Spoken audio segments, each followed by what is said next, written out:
morning, everybody. How are we all doing? Hope we're all doing really, really well. Hope you've got it just as gorgeous as I have here today. It's a bit chilly. It's around about 6-ish in the morning as I'm recording this, so still got the morning chill in the air. I think it's gonna get a bit warmer today. I want to thank everybody for liking, sharing, and subscribing. Basically just being on the channel and just giving your input on things. I really do appreciate it. And without further ado, let's get into today's morning walk video, shall we? Friends, fellow citizens, and curious minds. If you look back to the late 18th century, the terms left and right weren't born from complex philosophy. They were born from a seating chart. In the heat of the French Revolution, those who sat on the left side of the hall demanded radical change and a republic. Those on the right sought to preserve the stability of the monarchy and the weight of tradition. 2 centuries later, the architecture of our buildings has changed, but the architecture of our arguments remains remarkably similar. On the left, we find a philosophy rooted in the pursuit of equality. This worldview suggests that a society is only as strong as its most vulnerable member. It argues that the government should act as a leveling force, a gardener that prunes back the excesses of the powerful and waters the roots of the struggling. From this perspective, progress is the ultimate goal. If a system is broken or unfair, we have a moral obligation to fix it, to regulate the market for the common good, and to ensure that things like healthcare and education are not privileges for the few, but rights for the many.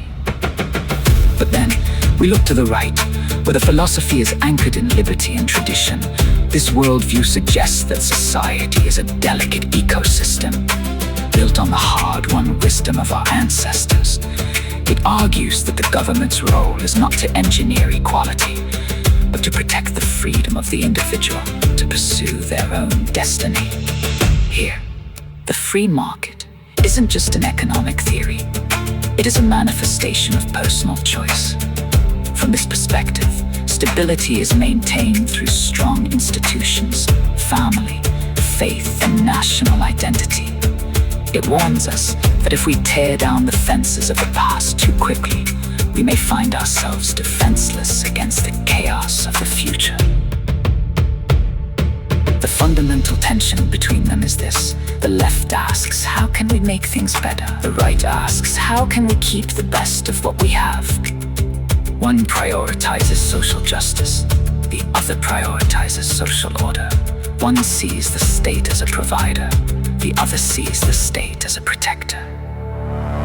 In reality, most of us don't live entirely on one side of the aisle. We are complicated. We might want the economic freedom of the right, but the social progress of the left. We might want the safety net of the left, but the traditional values of the right. Understanding these wings isn't about choosing a side to win. It's about recognizing that every healthy society needs both a gas pedal and a brake. We need the vision to move forward and the wisdom to know what is worth keeping. Thank you. It isn't a conspiracy to replace people, but a series of economic decisions intended to prevent a stagnation like the ones seen in Japan. However, critics argue that these economic needs are a failure of the state to invest in its own people. And look, they must answer for themselves. But I don't think you can do something like that by accident. It was a choice. A one-nation experiment in open borders conducted on a country that voted for control. Well, no more today. This government is shutting down the lab. The experiment is over. Now, in a diverse nation like ours, we risk becoming an island of strangers, not a nation that walks forward together.